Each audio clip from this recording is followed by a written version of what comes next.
Hey guys, hi to all. Today's video is about question answer series from the poem A Thing of Beauty by John Keats.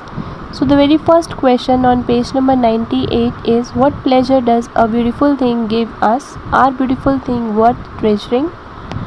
So this is the question which need not to be done by the teacher only. Students can make their own answer for this question. So the answer of this question is like, the world is filled with negative elements which make our life dull, sad, depressing and bereft of hope. Here the meaning of the word bereft is lack of hope or something. अगर हम किसी person के बारे में बात करें तो when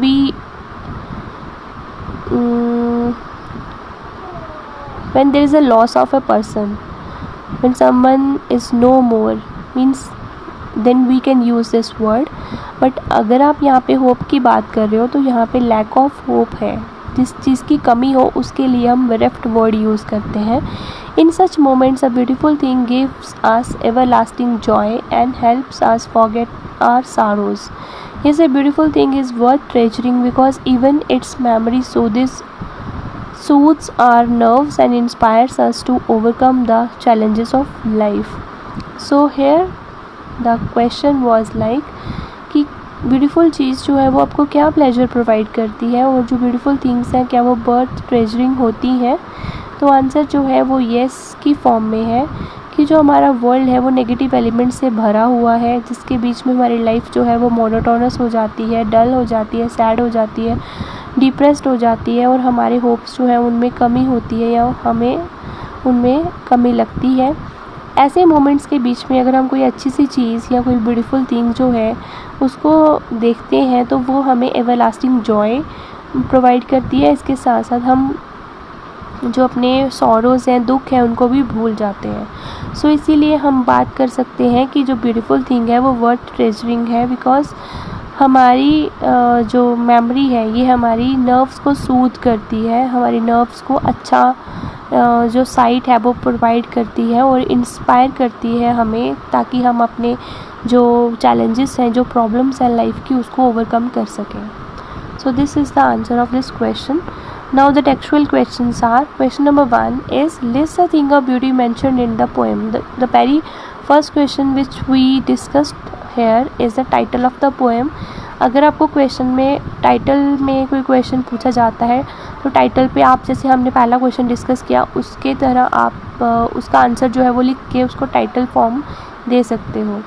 So answer of the first question is, according to the poet there are numerous things of beauty that help us forget our sorrows. These are the sun, the moon, old and young trees that provide shade to simple sheep, daffodils, clear streams of river, musk roses in the forest and the lovely tales of mighty men. So आपने answer में ये पढ़ा कि जो beautiful thing जिनके बारे में poem में बात हुई है उनका लिस्ट आउट करना है आपने. तो वो जो चीज़ें हैं वो बहुत सारी चीज़ें हमने पोएम में डिस्कस की है जो हमें हेल्प करती है ताकि हम अपने पेन्स, अपने सॉरोज़, अपने प्रॉब्लम्स को भूल सकें.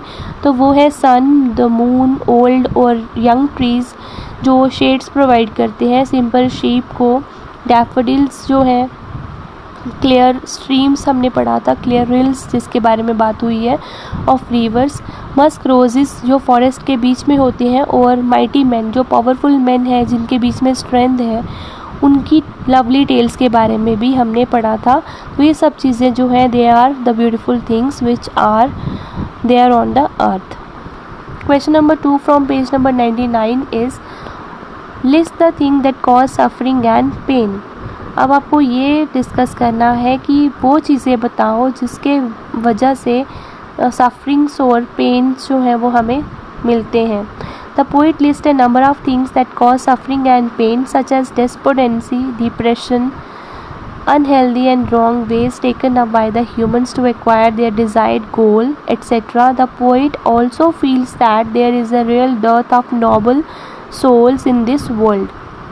तो पोइट ने यहाँ पे लिस्ट आउट किया है बहुत सारी चीज़ों को जिसकी वजह से सफरिंग्स हैं, जिसकी वजह से पेन्स हैं, जैसे कि डेस्पोडेंसी मैंने आपको बताया था कि होती है निराशा, डिप्रेशन, जो हमें कोई प्रॉब्लम आए तो हम सोचते हैं बहुत ज़्यादा, तो हम डिप्रेशन में जा सकते हैं या फिर डिप्रेशन में होते हैं। अनहेल्दी एंड रॉन्ग वेज जो ह्यूमन बींग्स के द्वारा लिए जाते हैं ताकि वो डिज़ायर्ड गोल को अचीव कर सके, एक्वायर कर सकें।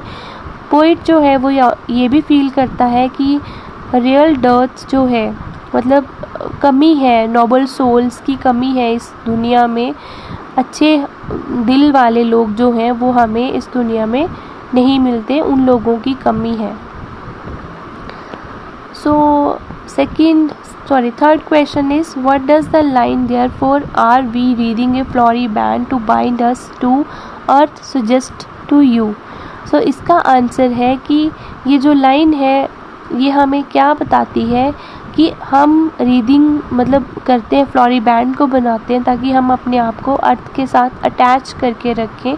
ये लाइन आपको क्या सजेस्ट करती है? तो इसका आंसर जो है, this line suggests that the thing of beauty bind us to the earth with a beautiful connection.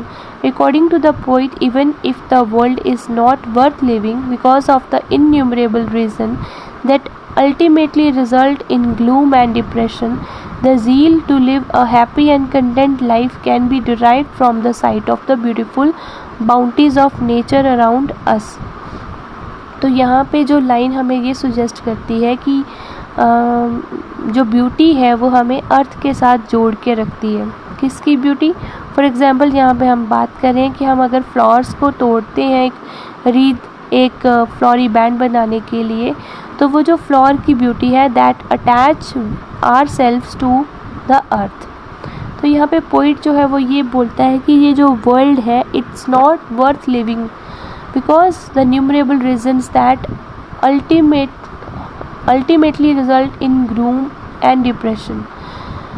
तो बहुत सारी चीज़ें ऐसी हैं जिसका अल्टीमेट रिज़ल्ट जो है वो हमें निराश करना ही है या सैड करना ही है। तो जो हमारी जीने की ज़ील है, to have a happy and content life, जिसमें हम सेटिस्फाइड हो सकें, वो can be derive from the sight of the beautiful bounties of nature.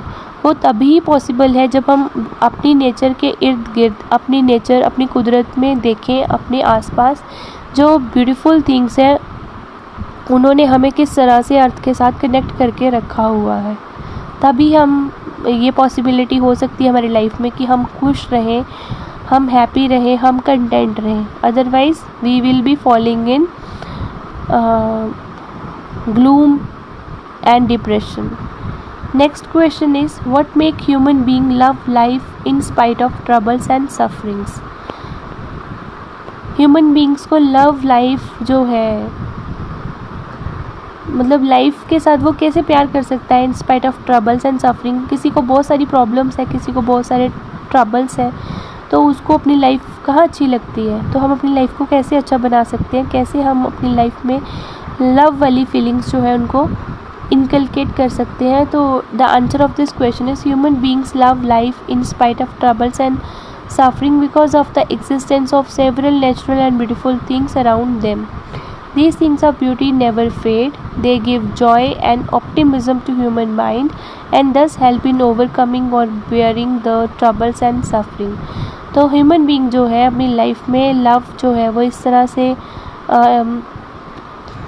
Develop कर सकते हैं क्योंकि जो एग्जिस्टेंस है बहुत सारी चीज़ों का, से नेचुरल चीज़ों का जो ब्यूटीफुल है और हमारे आसपास है, उनको देख के हम अपनी लाइफ जो है उसको होपफुल बना सकते हैं। यही चीज़ें हैं जो हमारी लाइफ को ब्यूटीफुल बनाती हैं और यही चीज़ें हैं जिनकी ब्यूटी जो है वो कभी भी ख़त्म नहीं होती, फेड नहीं होती।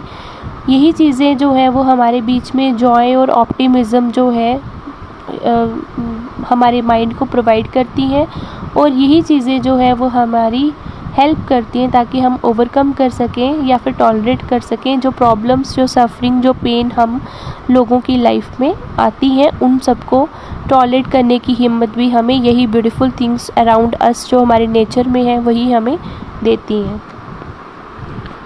Question number 5 is, why is grandeur associated with mighty dead? Grandeur word का मतलब जो होता है उसका मतलब होता है मैग्निफिसेंस, शानदार, और माइटी डेड जो है उनके साथ इस वर्ड को कैसे एसोशिएट किया गया है। तो जो वर्ड आंसर है, the grandeur of the mighty dead lies in their noble deeds, they have left behind the beautiful legacy of their brave acts, their selfless sacrifice for their nation and deeds for the welfare of mankind still continue to inspire us. So here we can talk about the army persons, किस तरह से वो powerful होते हैं, किस तरह से वो वॉर्स के बीच में एक हीरो की तरह डीड्स जो होती हैं उनकी नोबल डीड्स होती हैं, और वो लाइक अगर वो मार्टर हो जाते हैं या फिर वो सर्वाइवर्स बनते हैं उस वॉर के बाद, तो वो क्या करते हैं, एक बहुत अच्छी लेगेसी जो है वो प्रोवाइड करते हैं उनके ब्रेव एक्ट की, जो उन्होंने उस वॉर के बीच में ब्रेवरी के साथ उन्होंने एक्ट किया था। उनका सेल्फलेस नेचर, उनका सेल्फलेस सेक्रीफाइस जो उन्होंने नेशन के लिए दिया है, और उनके काम जो उन्होंने वेलफेयर मैनकाइंड के वेलफेयर के लिए किए हैं, वो हमेशा ही क्या रहेंगे, वो हमेशा ही हमें इंस्पायर करते रहेंगे। They will be continue to inspire we people with their deeds. तो उनके जो एक्ट्स हैं वो पॉजिटिव एक्ट्स जो हैं वो उनको देखते हुए हम ग्रैंडवर वर्ड को एसोशिएट करते हैं माइटी डेड पीपल के साथ, कि जिन्होंने अपनी जान जो है अपने देश के लिए कुर्बान की है, और वो कितने मैग्निफिसेंट वे में उन्होंने जो है ब्रेवरी के साथ ब्रेव सोल्जर्स जो हैं उन्होंने कैसे एक्ट किया होगा, वो कितने पावरफुल होंगे। तो उनकी कहानियाँ जो हैं वो हमें सुनने को और पढ़ने को मिलती हैं। वो भी एक ब्यूटीफुल थिंग्स की तरह है, जो कभी भी उनकी जो लेगेसी है, जो उन्होंने जो काम किए हैं वो कभी भी फेड नहीं होंगे, वो कभी भी ख़त्म नहीं होंगे। फॉर एग्ज़ाम्पल हम बहुत सारे ऐसे सोल्जर्स को जानते हैं जिनकी हिस्ट्री भी हमने पढ़ी है, और जिनको हम पावरफुल मानते हैं कि उन्होंने बहुत अच्छे तरीके से एक्ट करके, लीड करके हमारे देश को बचाया, या फिर हमारे देश के लिए उन्होंने अपनी जान कुर्बान की। तो इस तरीके से हम ग्रैंडवर वर्ड को उनकी लाइफ के साथ एसोशिएट करते हैं। Next question is, do we experience thing of beauty only for short moment और do they make a lasting impression on us. अब आपको पता है कि पोइट हमें बार बार यही बोल रहा है कि a thing of beauty is a joy for ever. इसका मतलब है कि वो कभी भी उसकी ब्यूटी जो है वो ख़त्म नहीं होती। तो इसलिए हम ये बोल सकते हैं आंसर में, the poet believes that when we encounter a beautiful thing even for a small moment, the pleasure remain with us for ever. It leaves a lasting impression that inspire us to live life with hope and optimism. तो poet जो है वो ये विश्वास करता है कि जब हम कोई भी ब्यूटीफुल थिंग के सामने आमने सामने होते हैं या सामना करते हैं, चाहे हम कुछ पल के लिए ही उसके सामने हैं, लेकिन जो प्लेजर है, जो खुशी है, जो जॉय है, वो हमारे साथ हमेशा ही रहता है।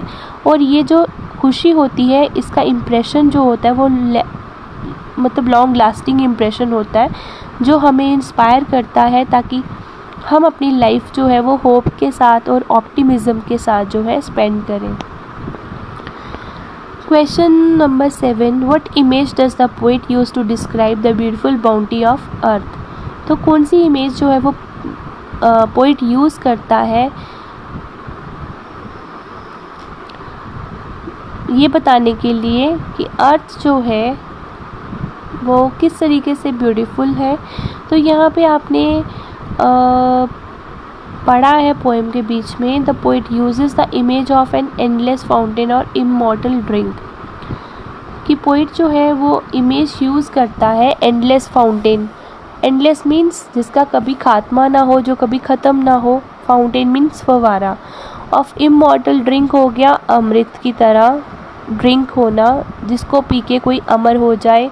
To describe the beautiful bounty of the earth like a fountain pours onto us numerous beautiful sights like the sun, the moon, the flower, the rivers and the greenery.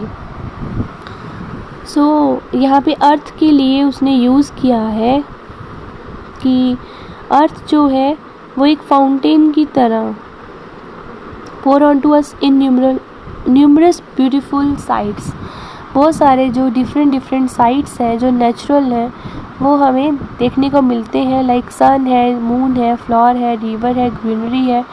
और ये जो उसने अमृत वाला जो हमने पार्ट पढ़ा उसके बीच में हम बोल सकते हैं कि endless fountain of immortal drink जो है ये एक ऐसा ड्रिंक है जो हेवन से ब्रिंक, मतलब यहाँ पे जो पोएम की लैंग्वेज में बात करें तो हेवन्स ब्रिंक जो है, फ्रॉम हेवन जो है वो आता है और वो हम पे पोर होता है, हम पे पड़ता है। और इस तरीके से कि ये चीज़ें जो है इनको देख के we feel very happy, we feel joyful, we feel pleasure.